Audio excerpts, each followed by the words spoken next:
পশ্চিমবঙ্গ রাজ্য সরকারের নতুন প্রকল্প জমি ছাড়া কৃষক বন্ধুর আবেদন। বছরে 2টি কিস্তিতে 2000 করে 4000 টাকা, রবি মরশুমে 2000 টাকা আর খরিফ মরশুমে 2000 টাকা। বছরে 4000 টাকা করে পেতে জমি ছাড়া কোনোরকম জমির কাগজপত্র না দিয়েও কৃষক বন্ধুর জন্য আবেদন। তবে বয়স হতে হবে 18 বছর। এক্ষেত্রে কি কি ডকুমেন্ট দিতে হবে? এই যে ফর্মটি দেখতে পাচ্ছেন, এটি আবেদন করার জন্য কাদের এই প্রকল্পটি করা যাবে, এই প্রকল্পে আবেদন করতে কি কি ডকুমেন্ট লাগবে, অবশ্য ডকুমেন্ট মাত্র কয়েকটা লাগবে। সমস্ত কিছু আজকের এই ভিডিওতে। আর এই ভিডিওতেই থাকছে এই নতুন প্রকল্প কৃষক বন্ধুর যে 4000 টাকা বছরে 2000 করে ভূমিহীন কৃষকদের জন্য, এটা আমি আজকের এই ভিডিওতে সম্পূর্ণ প্রসেস দেখাবো। আর কি কি ডকুমেন্ট লাগবে সমস্ত কিছু দেখাবো। এর জন্য অবশ্যই এই ভিডিওটি শেষ পর্যন্ত দেখুন। চ্যানেলে নতুন এসে থাকলে চ্যানেলটিকে সাবস্ক্রাইব করে রাখবেন আর পাশে দেওয়া বেল আইকনটি অল করে দিবেন, যাতে পরবর্তী নতুন ভিডিও নোটিফিকেশন পেয়ে যান। আর যারা এই চ্যানেলটিকে সাবস্ক্রাইব করে রেখেছেন তাদেরকে অসংখ্য ধন্যবাদ।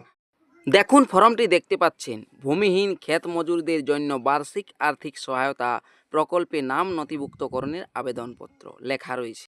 প্রথমেই যিনি আবেদন করবেন তার নাম লিখতে হবে। দেখুন প্রথমেই লেখা রয়েছে ব্যক্তিগত তথ্য, নেম অর্থাৎ নাম লিখতে হবে। সেটা আবার ইংরেজিতে বড় হাতের অক্ষরের নাম লিখবে। এই যে জায়গাটি আমি মার্ক করে দিলাম, এই জায়গাটাতে নাম লিখবেন প্রথমে। তারপরেই দেখুন বাম সাইডে গ্রামের নাম নিচের যে জায়গাটি রয়েছে ভিলেজ বা গ্রাম লেখা আছে, তার নিচটাতে এই জায়গাটাতে গ্রামের নাম লিখবেন।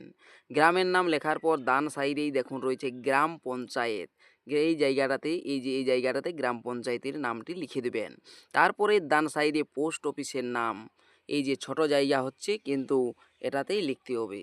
তারপরে দেখুন বাম সাইডে চলে আসবে ব্লক, এইখানে ব্লকের নাম লিখতে হবে। ব্লকে লেখা রয়েছে তার নিচটাতে। তারপরেই দেখুন পুলিশ স্টেশন অর্থাৎ থানার নাম লিখতে হবে। তারপরেই ডান সাইডে ডিস্ট্রিক্ট লেখা রয়েছে, জেলার নামটা এই ঘরটাতে লিখবেন।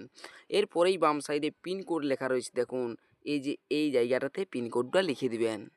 তারপরেই ফাদার অথবা হাজব্যান্ড নেম, অর্থাৎ মহিলারা আবেদন করে সেক্ষেত্রে স্বামীর নাম লিখবেন, আর যদি কোনো পুরুষ আবেদন করেন সেক্ষেত্রে পিতার নাম লিখে দিবেন। তাহলে পিতা অথবা স্বামীর নাম লেখা রয়েছে, তার ডান সাইডে দেখুন এই যে মার্ক করে দেখিয়ে দিচ্ছি, এই জায়গাটাতেই লিখবেন কিন্তু পিতা অথবা স্বামীর নাম। এরপর বাম সাইডে দেখুন লেখা রয়েছে জন্ম তারিখ, ডেট অফ বার্থ। জন্ম তারিখটা দেখে নেবেন আধার কার্ডে কি রয়েছে, যিনি আবেদন করছেন তার জন্ম তারিখটা লিখে দেবেন। ডান সাইডের ঘরে 1/4/26 অনুযায়ী কত বছর বয়স সেটা লিখবেন। তারপরেই বাম সাইডের দেখুন জেন্ডার অর্থাৎ লিঙ্গ, পুরুষ হলে এই যে নিচের একটি ঘর রয়েছে এই ঘরটাতে টিকমার্ক দিবেন। যদি মহিলারা আবেদন করেন সেক্ষেত্রে এই ঘরটাতে টিকমার্ক দিবেন। তারপরে যদি অন্যান্য হয় সেক্ষেত্রে এই ঘরটাতে এভাবে টিকমার্ক দিয়ে দেবেন। এরপর দেখুন কাস্ট অর্থাৎ জাতি কি, যদি জেনারেল হন সেক্ষেত্রে প্রথমে জেনারেল সাধারণ লেখা রয়েছে, নিচে যে ঘরটি রয়েছে এই ঘরটাতে একটা টিকমার্ক দিবেন। যদি এসসি হন তাকে সেক্ষেত্রে এই ঘরটাতে টিক দিবেন, এসটি হলে এই ঘরটাতে, আর ওবিসি হলে এই ঘরটি রয়েছে এই ঘরটাতে টিকমার্ক দিবেন। যেটা হবে যে কোনো একটি ঘরে টিকমার্ক দিবেন। সাধারণ অর্থাৎ জেনারেল হলে জেনারেলের ঘরটাতে টিকমার্ক দিয়ে দেবেন। এরপরেই দেখুন লেখা রয়েছে মোবাইল নম্বর, ব্যাঙ্ক অ্যাকাউন্টের সাথে যুক্ত নম্বর। ব্যাঙ্ক অ্যাকাউন্টের সাথে যুক্ত মোবাইল নাম্বারটা এইখানে মার্ক করে দিয়েছি, এই ঘরটাতে মোবাইল নাম্বারটা দিয়ে দেবেন 10 ডিজিটের। এরপরেই আধার কার্ড নম্বর, যা ম্যান্ডেটরি অবশ্যই দিতে হবে। আধার কার্ড নম্বর লেখা রয়েছে, তার নিচেই দেখুন এই যে ঘর লেখা রয়েছে, এই ঘরগুলোতে আধার কার্ডের নম্বর একটি ঘরে একটি করে বসিয়ে দেবেন। এগুলো ইংরেজিতেই লিখবেন।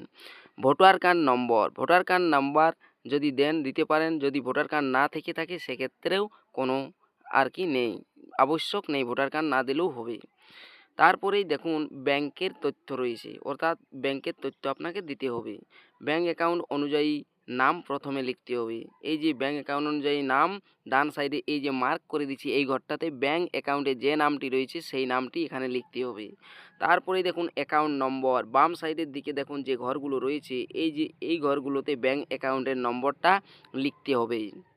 এরপরেই ডান সাইডে দেখুন লেখা রয়েছে আইএফএসসি কোড। আইএফএসসি কোড ব্যাংকের পাসবইয়ের প্রথম পাতায় লেখা থাকে, সেই আইএফএসসি কোডটি লিখে দিবেন।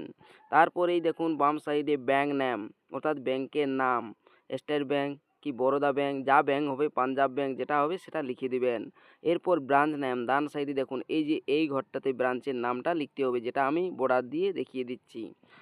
এরপরেই রয়েছে অ্যাকাউন্টের ধরন, অর্থাৎ যে অ্যাকাউন্টটা আপনি দিচ্ছেন সেই অ্যাকাউন্টটা যদি সেভিংস হয় সেক্ষেত্রে এই যে উপরের ঘরটি রয়েছে এটাতে রাইট চিহ্ন দেবেন, যদি কারেন্ট হয় সেক্ষেত্রে এই নিচের ঘরটাতে রাইট চিহ্ন দেবেন।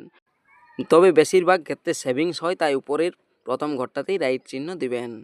এরপরেই ডান সাইডে দেখুন লেখা রয়েছে ব্যাংকের সঙ্গে সংযুক্ত নথি। ব্যাংকের যে নথিটি দিচ্ছেন সেটা কি, ব্যাংকের পাসবই দিচ্ছেন না চেক দিচ্ছেন। যদি ব্যাংকের পাসবইয়ের জেরক্স দেন সেক্ষেত্রে উপরের ঘরটাতে রাইট চিহ্ন দেবেন, আর যদি বাতিল চেক, অনেকে বাতিল চেক দিয়ে থাকে, সেক্ষেত্রে নিচের ঘরে টিকমার্ক দেবেন।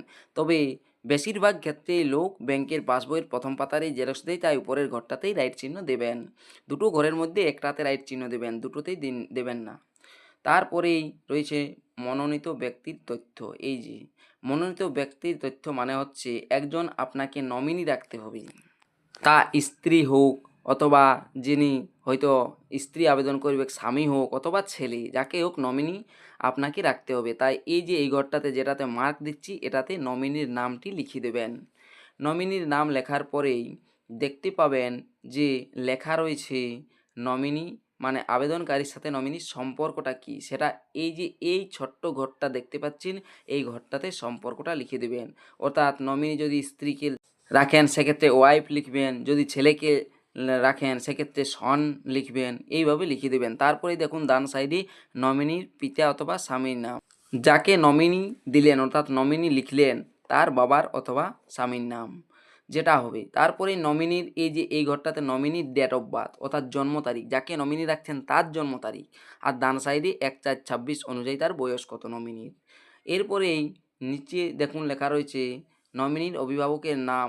যদি 18 বছরের নিচে নমিনি দেন, 18 বছর বয়সের নিচে যাকে নমিনি যদি দিচ্ছেন সেক্ষেত্রে নমিনির ওই অভিভাবকের নাম লিখতে হয়, নতুবা লেখার দরকার নেই এই ঘরটাতে। এরপর দেখুন তারিখ বাম সাইডে, তারপর ডান সাইডে অ্যাপ্লিকেশনের সিগনেচার অথবা টিপসই, যিনি আবেদন করছেন তার টিপসই অথবা সাইন এই ঘরটাতে আপনাকে দিতে হবে। নিচের দিকটি রিসিভ হিসেবে আপনাকে দিয়ে দেবেন। তবে এক্ষেত্রে এই ফর্মটিতে 4টি অংশ রয়েছে, তাই এই প্রথম পেজটি হলো, আরও 3টি পেজ রয়েছে, সেই 3টি পেজও আপনাকে ফিল আপ করতে হবে। দ্বিতীয় পেজটি হচ্ছে এটার নাম হচ্ছে সংযোজনী এ। এই সংযোজনী এতে এখানে দেখুন লেখা রয়েছে আধার তথ্য, আধারের সঙ্গে যুক্ত মোবাইলের তথ্য এবং আধার তথ্য সরকার দ্বারা ব্যবহার করার অনুমতি। প্রথমে আমি লেখা রয়েছে, এই আমির পরে এই জায়গাটাতে বাংলায় লিখে দেবেন নামটি, যিনি এই প্রকল্পে আবেদন করছেন তার নাম এই জায়গায়। তারপরে এই যে এই জায়গাটি রয়েছে এই জায়গাটাতে বাবার নাম, পিতা অথবা স্বামীর নাম, মহিলা আবেদন করলে স্বামীর নাম। এরপরেই রয়েছে এই জায়গাটাতে এই যে এই ঘরটি দেখতে পাচ্ছেন এই ঘরটাতে গ্রামের নাম লিখবেন। তারপরেই এই যে আমি এখানে একটি দিচ্ছি এই যে বর্ডারটি, এখানে গ্রাম পঞ্চায়েতের নাম, গ্রাম পঞ্চায়েতের নামের পর এই জায়গাটাতে ব্লকের নাম, ব্লকের নাম লেখার পর তারপরের এই জায়গাটিতে জেলার নাম লেখার পর দেখুন এখানে জেলার বাসিন্দা এত দ্বারা স্বেচ্ছায় ঘোষণা করছি যে আমার আধারের তথ্য ভূমিহীন ক্ষেত মজুরির জন্য বার্ষিক আর্থিক সহায়তা প্রকল্পে আধার আইন 2016 এবং পরবর্তী সংশ্লিষ্ট নিয়মকানুন অনুযায়ী আমার পরিচয়ের সত্যতা যাচাই করার জন্য ব্যবহার করার অনুমতি দিচ্ছি। এই জায়গাটাতে আধারের নম্বরটা দিয়ে দিবেন। আধার নম্বর দেওয়ার পর এখানে আধারের সাথে যুক্ত মোবাইল, আধার কার্ডের সাথে যে মোবাইলটি যুক্ত রয়েছে সেই মোবাইল নাম্বার, তারপরে ভোটার কার্ডের নম্বরটা এই জায়গাটাতে দিয়ে দেবেন। এরপর দেখুন নিজ স্বাক্ষরিত ভোটার কার্ড ও আধার কার্ড কপি, অর্থাৎ ভোটার কার্ড আধার কার্ড যেগুলো দিচ্ছেন ওগুলোতে সেলফ অ্যাটেস্টেড করতে হবে, অর্থাৎ ওই জেরক্সগুলোতে নিজে সই করে দিলেই হবে। এরপর এই দেখুন এখানে স্থান, তারপরে তারিখ, আর ডান সাইডে আবেদনকারী স্বাক্ষর বা টিপসই যেটা দেন সেটা দিয়ে দেবেন। এর পরের অংশ আর একটি রয়েছে, তার আগে দেখুন এই যে নিচের দিকটি দেখতে পাচ্ছেন এই দিকটি হচ্ছে কি উপরের দিকটি বাংলায় ছিল, নিচের দিকটি ইংরেজিতে আছে, তাই একই রকম বাংলাটি পূরণ করলে ইংরেজি আর পূরণ করতে হবে না। তবে এটি হচ্ছে দ্বিতীয় পেজ। এরপর তৃতীয় পেজে যাচ্ছি, দেখুন সংযোজনী ওয়ান এখানেও লেখা রয়েছে ইংরেজিতে। এটা হচ্ছে আলাদা আরেকটি পেজ। ভূমিহীন ক্ষেত মজুরদের জন্য বার্ষিক আর্থিক সহায়তা প্রকল্পে আবেদনের জন্য ঘোষণা, এটা সংযোজনী ওয়ান ইংরেজিতে লেখা রয়েছে। এরপর দেখুন আমির পরে এই জায়গাটাতে হবে নামটি, তারপরেই এখানটাতে পিতার নাম অথবা মহিলারা আবেদন করলে স্বামীর নাম। তারপরের যে এই যে খপটি রয়েছে এই খপটিতে গ্রামের নাম, তারপরের যে ড্যাশটি রয়েছে সেই ড্যাশটিতে গ্রাম পঞ্চায়েতের নাম, এই জায়গাটাতে গ্রাম পঞ্চায়েতের নাম। এরপর এই জায়গাটাতে ব্লকের নাম, তারপরের যে জায়গাটি সেই জায়গাটিতে হচ্ছে থানার নাম, যেটা আপনার পুলিশ স্টেশন। এরপর এই জায়গাটাতে জেলার নাম সব শেষে লিখে পরে স্থায়ী বাসিন্দা আমি এত দ্বারা ঘোষণা করছি যে আমার কোনো চাষযোগ্য জমি নেই, আমি ভাগ চাষি বা বর্গাদার হিসেবে নথিভুক্ত, এরকম লেখা রয়েছে, পড়ে নেবেন। তবে এখানে দেখতে পাবেন যে কৃষক বন্ধু নতুন, লক্ষ্মীর ভাণ্ডার আর অন্যান্য লেখা রয়েছে, এগুলোতে কোনোটাতেই টিকমার্ক দেবেন না, কারণ এগুলোতে টিকমার্ক দিলে এই প্রকল্পে আবেদন করতে পারবেন না। কৃষক বন্ধু নতুন, লক্ষ্মীর ভাণ্ডার এগুলোর একটাতেও টিকমার্ক দেবেন না। বাম সাইডে স্থানের জায়গায় স্থান লিখবেন, তারিখের জায়গায় তারিখ লিখবেন, আবেদনকারীর স্বাক্ষর বা টিপসই ওই জায়গাটাতে নিচে দিয়ে দেবেন, আবেদনকারীর স্বাক্ষর অথবা টিপসই। তারপরেই দেখুন নিচটাতে লেখা রয়েছে আবেদনকারীর মোবাইল নম্বর, মোবাইল নাম্বারটা এই জায়গাটাতে লিখবেন। এরপর নিচের দিকে আগেরটাতে যেমন দেখতে পেলেন সেরকমই দেখতে পাবেন যে এই অংশটি ইংরেজিতেও রয়েছে, বাংলা পূরণ করলে আর এই ইংরেজিটা আপনাকে পূরণ করতে হবে না। তবে এরপরেই শেষ পেজ, একদম 4 নম্বর পেজে চলে যাবেন, চেক লিস্টেই আপনার শেষ পেজ। এখানে কি করতে হবে, এখানে আপনাকে বিশেষ কিছু করতে হবে না। এই চেক লিস্টে কী করতে হবে, নিচের দিকে দেখুন, এই যে এখানে যে ডকুমেন্টগুলো আপনি দিবেন এই ফর্মের সাথে সেই গুলো আপনাকে টিকমার্ক দিতে হবে, সেটার জন্যই চেকলিস্ট।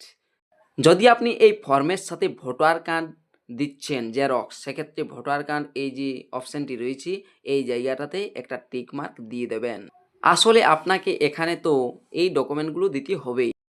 ভোটার কার্ড যদি নাম্বার লিখেন সেক্ষেত্রে ভোটার কার্ডের এই যে বাম দিকটাতে রাইট চিহ্ন দেবেন, আধার কার্ডের এই জায়গাতে রাইট চিহ্ন দেবেন, ব্যাংকের পাসবইয়ের প্রথম পাতা দিচ্ছেন জেরক্স তাই বাম সাইডে রাইট চিহ্ন দেবেন, তারপরে মোবাইল নম্বর ব্যাঙ্ক অ্যাকাউন্ট লিঙ্ক যেহেতু দিচ্ছেন তাই বাম সাইডে রাইট চিহ্ন, সেলফ ডিক্লারেশন যেটি এখন ফিল আপ করলেন সেটি সেলফ ডিক্লারেশন রাইট চিহ্ন দেবেন, আর যেটি আধার তথ্য ব্যবহারের সম্মতিপত্র দিলেন সেটাও আপনি পূরণ করলেন তাই বাম সাইডে এটাতেও টিক চিহ্ন, আর পাসপোর্ট সাইজ ফটো একটা দিবেন তাই এটাতেও টিক চিহ্ন দিয়ে পরে এই যে এই জায়গাটাতে যদি আরও কোনো ডকুমেন্ট দেন সেক্ষেত্রে ডকুমেন্টটির নাম লিখে দেবেন। আর এই যে নিচের এই যে জায়গাটি এই জায়গাটিতেই ক্যাম্পের অবস্থান, signature of the person receiving officer, এখানে যারা আপনার আবেদনটি গ্রহণ করবেন তাহারা সিগনেচার করবেন, আপনার কিছু করার নেই এই জায়গাটাতে। আর শুধুমাত্র ডকুমেন্ট আধার কার্ড, ভোটার কার্ড, অ্যাকাউন্টের জেরক্স এই আর ফটো একটি, এগুলোই লাগছে, বিশেষ কিছু লাগছে না। ভিডিওটি শেষ পর্যন্ত দেখার জন্য ধন্যবাদ।